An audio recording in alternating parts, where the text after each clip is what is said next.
Thank you. The last time I was in this room, it was a dark and rainy election night, so I know great things happen in this room when it's raining outside.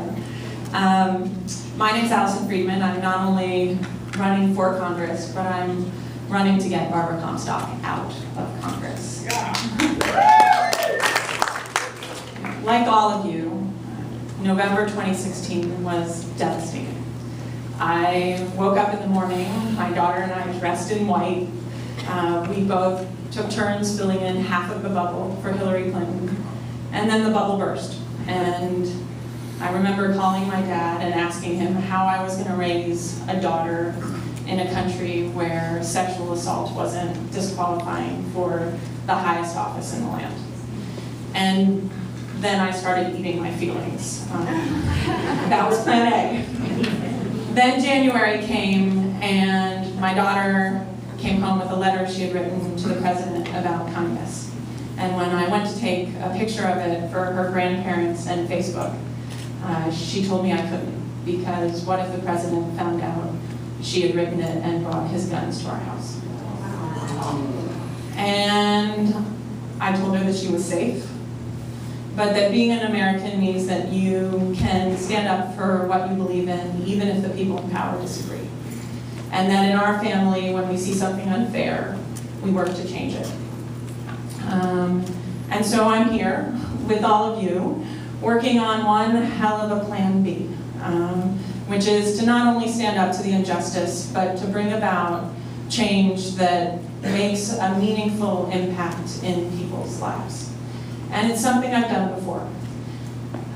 My first job was working on a presidential campaign, and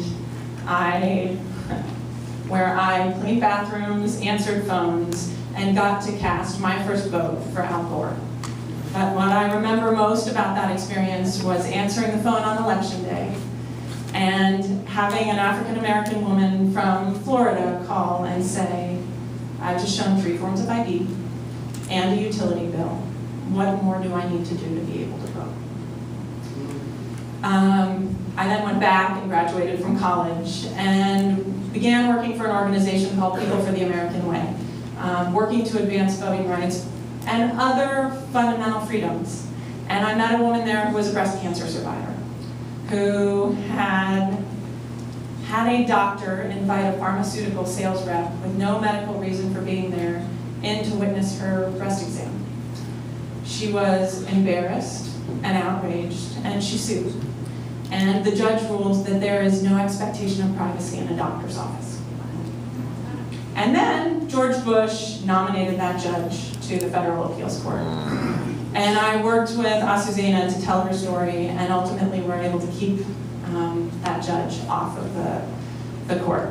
Then I learned that there were 20 million slaves in the world today, many of them helping to create the products that we buy. And so I wrote a law, and it's called Diabolically Clever by its opponents, and when the Republican governor signed it into law, he said, this is actually a lifesaver. This is what the law said.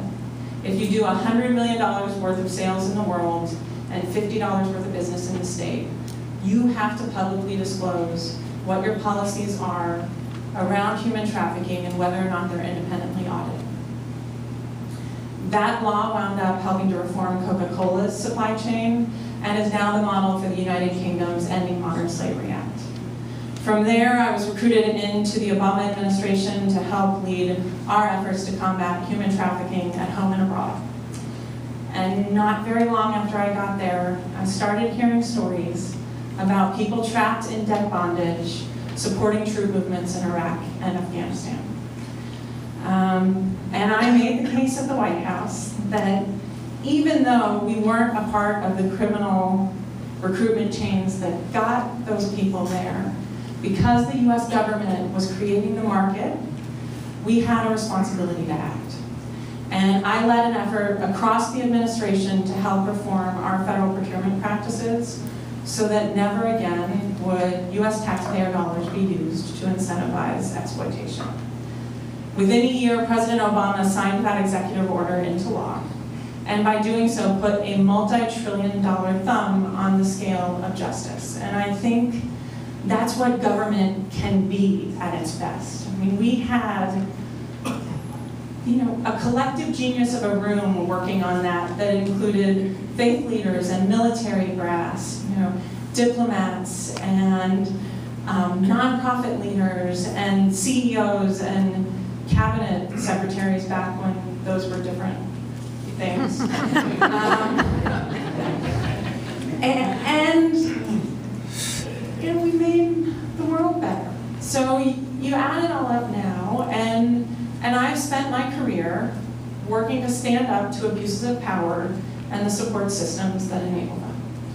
And that's what President Trump is, the epitome of an abuse of power, and Barbara Comstock is the support system that enables him. You know, we in this room all know Congresswoman Comstock's playbook, right? Come election time, she talks like us, but can still be counted on to vote like them. She has an entire electoral strategy built around people never knowing what her actual record is. You know, quoting Reagan doesn't make you a moderate, and doing a photo op on the Metro doesn't make you a commuter. And taking victory laps on the Sunday shows about fighting for gender equality rings really false when you won't hold this president accountable and you mock pay equity. You know, the 2017 November elections were far different, right? They marked that our future will be decided by people who stand up to injustice. And that's true of our new delegates in Richmond as much as it is of the people in this room. And I think I bring to this race a commonality with a lot of the first-time candidates that were elected last year that we know voters are interested in. And I really look forward to matching my record up against Barbara Comstock's. I've spent my life standing up to bullies. She spent her life propping them up. And to that front, you know, this is the part I hate, right? It's gonna take a ton of money to be able to communicate in a district where it's expensive to communicate, and she has the support of the NRA and Big Pharma and a ton of special interests. I am fully committed to campaign finance reform. But to get money out of politics, we are going to have to get Congresswoman Comstock out of Washington. And I am building a campaign that will have the resources to be able to do that. I thank you for your time. I want to get to your questions. I do also just want to say briefly, I look forward to continuing this conversation. I am going to have to leave early. I'm a single mom, which means I do not have a spare for my daughter's basketball game, but I wanted to invite you all to our office opening at a place I think many of you are familiar with. It's 6888 Elm Street, or as we like to call it, Congresswoman Comstock's Nightmare on Elm Street. And we'll be having a party there 6:30 to 8:30.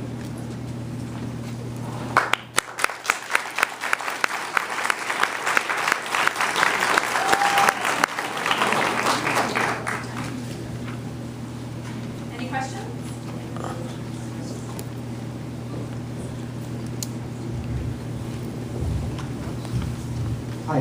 One thing that has been evident in recent years is that the Democratic Party is not learning from companies like Google, who pay their employees well enough to be competitive in their market environment. So the DNC has recently changed their policy and now will be paying their interns in 2018. And I was wondering if the campaigns, if anybody else wants to answer, this is great. If your campaign would be paying your interns and giving more opportunities to young people to participate on your campaign and getting the most talented young people on our campaigns so we have a better chance to win? That's a really good question. I'm really lucky to have incredibly talented staff so far. My campaign manager is in the back, Case Nordine. He was political director of the Democratic Party of Virginia. Hannah Reedy was David Reed's field director. And Sam Signori is somewhere right there off of Northam's campaign, and Melissa Tuck comes from Herring's campaign. We are committed to having a diverse, well compensated but still good stewards of your hard-earned campaign donations money staff that's incredibly hardworking, and I would be happy to take on board any suggestions that you have for me after.